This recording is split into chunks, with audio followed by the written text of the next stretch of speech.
Chers tous, aujourd'hui est un nouveau jour, dimanche. Je suis Jimmy Ya, professeur des universités et secrétaire général du parti MLDC, Mouvement pour la libération et le développement du Cameroun.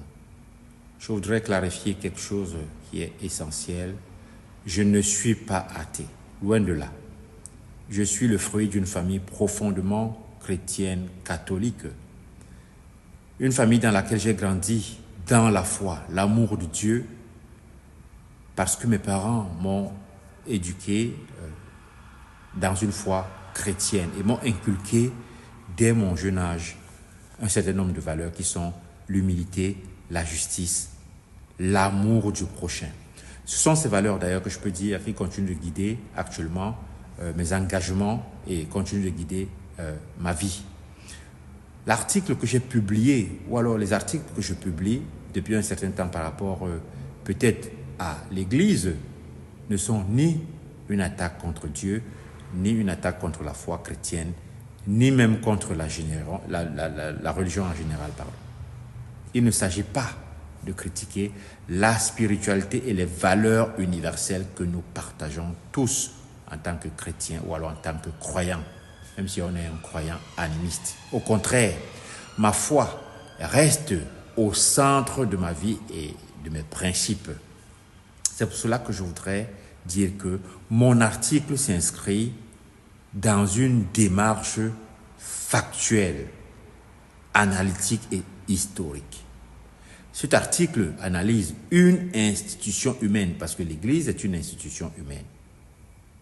L'Église des missionnaires et son rôle dans le système éducatif qui a contribué à modeler nos élites et nos sociétés africaines.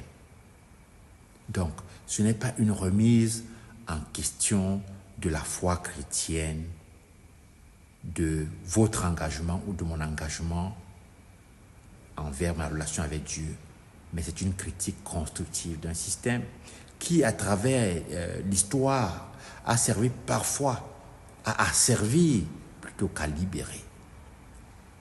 Je tiens donc à rassurer ma famille d'abord, mes amis et tous les chrétiens qui pourraient se sentir blessés de façon intellectuelle ou inquiets par rapport à mes propos. Ce que je cherche, c'est la vérité. Et comme nous dit la Bible, la vérité nous rend libres. Jean 8, 32.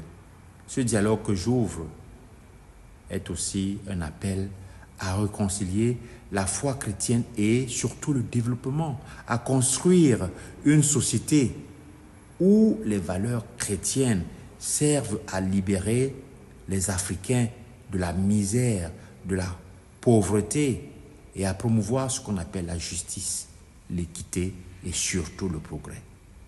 Je reste convaincu que notre foi doit nous guider vers un avenir meilleur, un avenir développé, et développé pour tous, développé pour la majorité, développé pour tout le monde d'ailleurs. Mon engagement pour le Cameroun est donc en ce sens profondément enraciné dans l'espérance de la foi, de l'amour du prochain. Que Dieu vous bénisse.